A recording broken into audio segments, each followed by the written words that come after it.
Did you seriously decide to invite your mom to live with us without my consent? I said irritably, feeling everything inside me boil with indignation.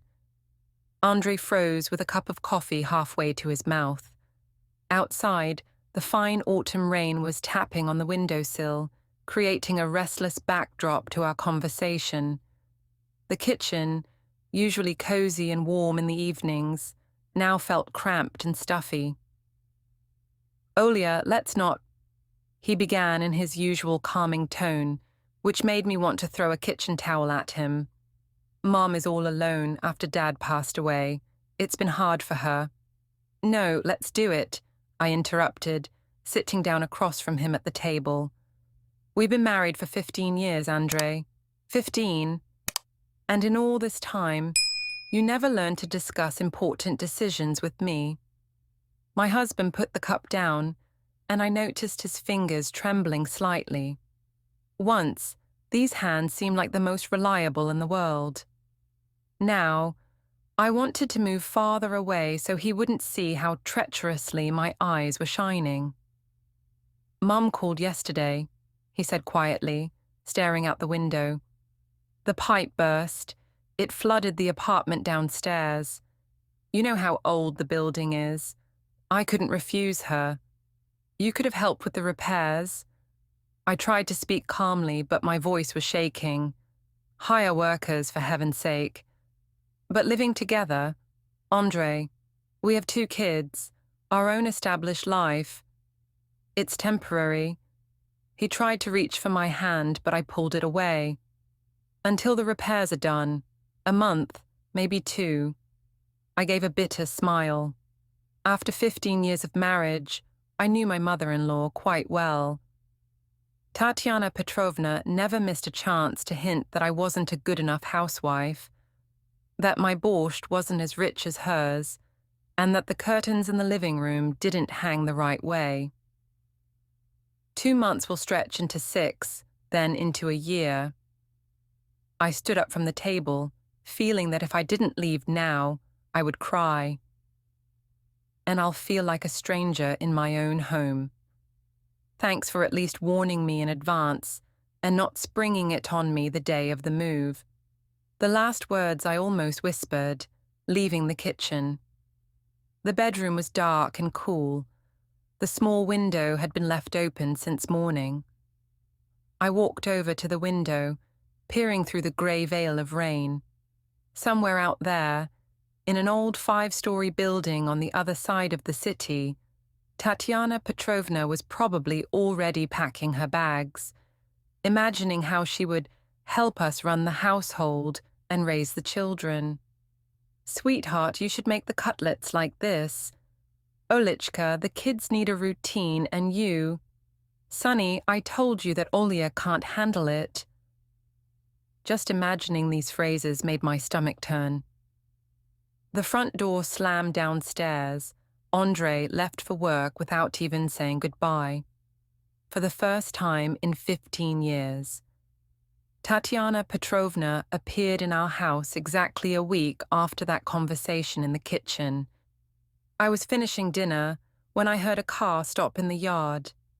Wiping my hands on a towel, I went to the window. Andre was pulling 2 huge suitcases out of the trunk, and his mother, in a light grey coat and with her signature hairstyle, was inspecting our yard, pursing her lips, as if she was considering what could be improved here. The kids ran out to greet their grandmother. Mashka and Dimka adored her. Of course, she always brought gifts and never scolded them for the mess in their room. I watched as they hung on her from both sides, while she pulled some packages out of her bag. "My darlings," Tatiana Petrovna's voice rang out across the yard. "How I missed you, and here are some treats for you, but don't tell Mom. She doesn't like sweets before dinner." I clenched my teeth painfully. "Here we go." She hadn't even crossed the threshold and was already undermining my authority as a parent. "Mom, let me carry that." Andre reached for her travel bag, but she waved him off. "I'll manage, son." You know, I'm an independent person. I've raised you alone all these years. I stepped away from the window. The borscht was boiling in the pot. Maybe, just maybe, today there would be no comments about how there isn't enough carrot and too much beet. The front door opened, letting in the hum of voices and the shuffle of feet. Olichka, Tatiana Petrovna, flushed and unusually fidgety, stepped into the kitchen. It smells so good in here. And I had to bother you. She looked around the kitchen, and I saw her lips tremble. For a second, I even felt sorry for her. After all, she was an older woman, used to her own little corner, and now... "Come in, Tatiana Petrovna," I forced a smile. "Dinner will be ready soon. Kids, wash your hands. I'll help set the table." She bustled towards the cabinet with dishes. "Oh, and you still have the same plates. I've been telling Andre for ages. Get a new set, these aren't fashionable anymore." I silently took the ladle. The main thing was to breathe deeply and count to 10. "Mashenka, darling, sit closer to Grandma," Tatiana Petrovna cooed, setting the plates. "I brought you such a doll, it's a sight. Although Mum says you already have a lot of toys." My daughter cast a guilty glance at me. I stirred the borscht demonstratively, feeling cold sweat running down my back. 2 weeks, a month at most. "I can do it, I'll manage." "And where will Mum sleep?" Dimka asked, curiously eyeing the suitcases in the hallway. "In your room, son," Andre answered, setting the cutlery. "You don't mind living with your sister, do you?" Mashka beamed. She had long dreamed of something like a permanent pajama party. And I froze with the ladle in my hand. In the kids' room? Seriously? We had agreed on the sofa in the living room. "No, not at all," Tatiana Petrovna exclaimed, throwing her hands up. "I'll be perfectly comfortable in the living room. I don't want to crowd the kids." But her tone made it clear. She was already sizing up the kids' room, figuring out how to rearrange the furniture and what curtains to hang. After all, she was an experienced mom, unlike some... Dinner passed in a strange atmosphere. Tatiana Petrovna was asking the kids about school, occasionally throwing sideways glances at me. Andre was diligently keeping the conversation going, and I counted the minutes until I could escape to the bedroom and at least find some peace. "The borscht is very tasty, Olichka," my mother-in-law unexpectedly said. "But you know, if you add a little..." I pushed my chair away with a crash. "Excuse me, I need to check my email." "For work," I added, though no one had asked. Already in the hallway, I heard her whisper, "Andriusha, your wife is still so nervous." 2 weeks flew by in a fog. In the mornings, I stayed in bed longer and longer, listening to the sounds coming from the kitchen, the clinking of dishes, the sizzle of oil in the pan, the quiet melody of the radio. I used to be the one in charge of the kitchen at that time, making breakfast and listening to the kids' sleepy snoring. Now everything had changed. By 8 o'clock, the smell of fresh pastries would sneak even through the closed bedroom door, along with the ringing voice of my mother-in-law singing some old song. "Good morning, Olichka." Her voice was sickeningly sweet. I decided to make pancakes for the kids for breakfast. Dimka said he hadn't had them in a while. I bit my lip. Of course he hadn't. The last month had been too busy at work, and I barely had time to cook anything on the fly. "And I noticed," my mother-in-law continued, skillfully flipping another pancake, "that your grains in the cupboard are arranged wrong. I moved them around a bit. It'll be easier now." Mashka and Dimka were devouring the pancakes, oblivious to how pale I had become. My cupboard, my kitchen, my life. Everything was slowly slipping through my fingers. Mom, you didn't have to. I tried to speak calmly. I have my own system. Oh, there's no system there. She waved her hand. Back in my day. I didn't listen any longer, silently took a cup of coffee, and went to the bedroom to get ready for work. It had become my salvation, the office, where no one commented on every move I made. That evening, when I returned home, I found the kids doing homework in the kitchen. Tatiana Petrovna, sitting at the head of the table, was checking Mashka's math notebook. No, sweetie, that's wrong. Her voice was full of saintly patience.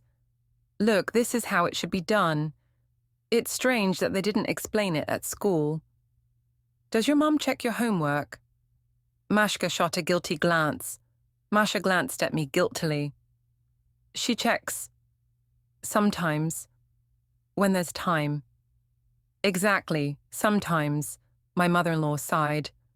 But with kids, you have to work on them constantly. I did Andrew's homework with him every day. That's why he turned out to be... Enough! I sharply placed my bag on the table.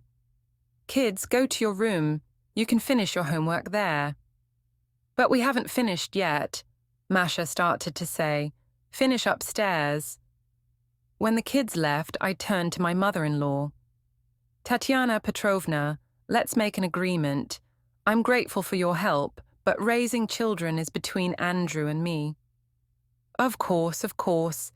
She smiled that smile that always made my teeth grind. I just wanted to help. I can see how tired you are from work. Maybe you should spend more time with the family. Andrew earns well, he could do it on his own. My job is not up for discussion, I cut her off. At that moment, the front door slammed. Andrew was home. Oh, what a smell, he sniffed. Mom, are you baking your famous pie? Yes, son, she beamed. Specially for you. Do you remember how you loved it when you were a child? Lately, you've only been eating store-bought cakes. I silently started unpacking the groceries. That pie, the one Andrew always mentioned when I tried to bake something. It's good, of course, but Mum's pies were somehow better. Olya, why do you look so gloomy? My husband tried to hug me, but I pulled away. I'm tired, I muttered, and I have a headache. Maybe you should lie down, my mother-in-law offered kindly. I'll set the table for dinner. I'll also show Andrew how I rearranged the dishes in the cabinets. It's more convenient this way, right? I closed my eyes and slowly counted to 10. Then to 20. It didn't help. You know what? I turned to my husband. I really will lie down. And you'll be fine without me. You are a family. I almost spat the last word out. As I climbed the stairs, I heard my mother-in-law's voice. Andrew, why do you look so sad? She's just tired. Let me give you more pie. You like it with the crust. That evening, I was packing my bag, and my mind was empty. On autopilot, I folded my clothes, t-shirt, jeans, toothbrush. On top, I placed my laptop. At least I'd be able to work in peace. My phone buzzed, a message from Lenka. The room is ready. Come over any time. Downstairs, the family dinner clattered on. My mother-in-law's voice carried up to my bedroom. Andrew, I was thinking, maybe we should change the curtains in the living room. These are a bit gloomy. I saw some beautiful ones in the store with flowers. I zipped up my bag. We had chosen those curtains with Andrew on his last birthday. We spent the whole day in stores, arguing, laughing. Now, it felt like such a distant memory, like it belonged to another life. Mum, I'm going to Lenka's, I shouted from the stairs. I need to finish a work project. Andrew peeked out from the kitchen. Now, it's already late. Deadline is burning. I deliberately avoided his gaze. I knew that if I looked into his eyes, my resolve would melt away like last year's snow. Maybe you should eat something first. Tatiana Petrovna emerged into the hallway, wiping her hands on her apron. I made your favorite cutlets. Special recipe. Favorite cutlets. After 15 years, she still hadn't remembered that I don't eat meat. Thanks, I'm not hungry.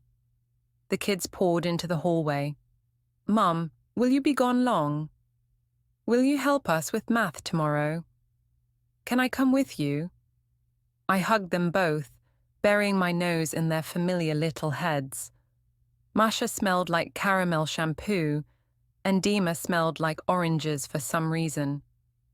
Mum, what's wrong? Masha asked, surprised. It's like you're saying goodbye. Just missed you, I forced a smile. I'm acting silly, huh? No, nothing silly.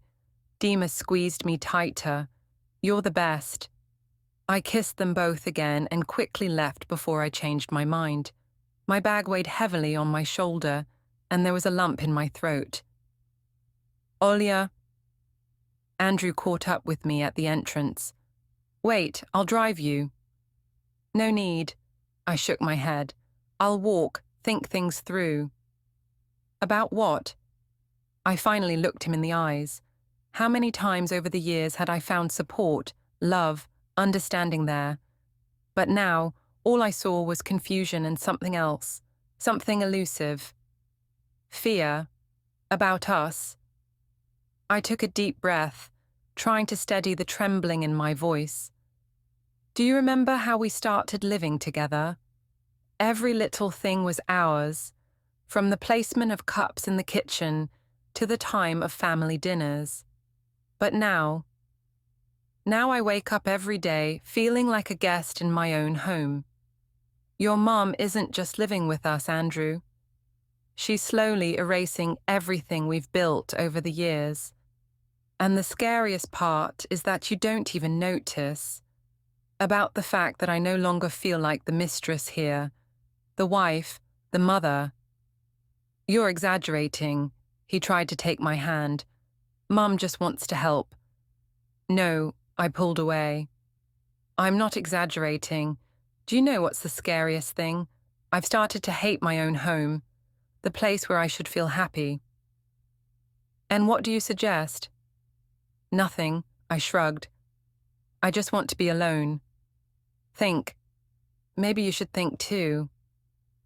I turned round and walked down the alley, not looking back. The streetlights cast long shadows, and somewhere in the distance a dog barked. The light in our apartment window shone. Probably Tatiana Petrovna was putting the kids to bed. In her own way, of course. Not the way they were used to. Not the way I did. My phone in my pocket vibrated again. Where are you? The tea is getting cold, Lenka wrote. On my way, I replied, wiping away the traitorous tears. The whole way to my friend's place, I imagined Andrew returning home, how his mother would comfort him with her famous pie, how she would explain that I had always been too emotional, not cut out for family life. But maybe, just maybe, right now, in this situation, he will finally see what I've been trying to explain to him all these weeks. Maybe he will realize that family is not just about mom, but also about wife and children. And sometimes, you need to make a choice. The bus moved off, taking me away from the home where I had left part of my heart. I wonder if Andrew will have the wisdom to understand that I didn't leave him, but the situation he created himself, and if I have the strength to wait for that understanding. 3 days in Lenka's apartment felt like an eternity. I worked remotely, called the kids, and tried not to think about what was going on at home. But the thoughts kept returning there, to the familiar walls, the smell of freshly brewed coffee in the mornings, the children's laughter. The phone rang on the evening of the 4th day. The screen showed Mom. Tatiana Petrovna had insisted that I save her number this way when I first got married. Olyushka. Her voice sounded unusually quiet. We need to talk. I was silent, twisting the edge of my t-shirt in my fingers. You know, my mother-in-law continued after a pause. When Andrew's father died, I thought life was over. I clung to my son, to the memories, to my habits. They gave me strength, helped me not to break. She sighed unevenly. And then this pipe incident happened and I was afraid of being left alone, completely alone. I clung to the possibility of being close to my son, my grandchildren. I didn't think about you, about how I was invading your life. Tatiana Petrovna. No, let me finish. Her voice trembled. Yesterday, for the first time, Andrew yelled at me. Do you know what about? About me moving the album with your wedding photos. He said, Mum, you didn't even ask where it should go. For Olya, every little thing in this house matters. Every item has its place and its history. And you... I closed my eyes, imagining that scene. Andrew, always calm, reasonable, and suddenly yelling at his mother. He's right, Tatiana Petrovna said softly. It was like I was trying to erase you from this house, replace you with myself. Forgive me, if you can. There was silence on the line. In the background, music was playing. Probably Mashka had put on her favorite playlist. I found an apartment, suddenly said my mother-in-law. Not far from you in the next neighborhood. It needs a little repair, but we'll help. The words slipped out on their own. Really? Hope flashed in her voice. I thought, after everything, you're still the grandmother of my children, I involuntarily smiled, and the mother of my husband. Thank you, she sighed. You know, it was actually Andryusha who found the apartment. He said, Mom, you should live nearby, but not with us, so we can see each other often, but still keep our own space. At that moment, the doorbell rang. On the doorstep stood Andrei, pale, unshaven, with guilty eyes. Olya, he stepped into the room. I understand everything now. I'm sorry. I thought I was doing the right thing, but actually... I pressed my finger to his lips. Quiet. I know. Your mum just called. I missed you. He pulled me towards him. A home without you is not a home. And the kids? Mashka declared that if you don't come back, she'll go on a hunger strike. He chuckled. And Dima said he would move in with you then.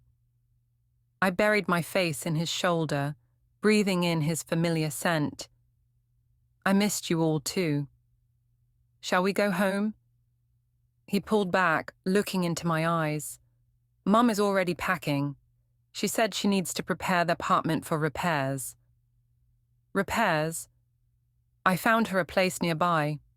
He hesitated. I hope you're okay with that.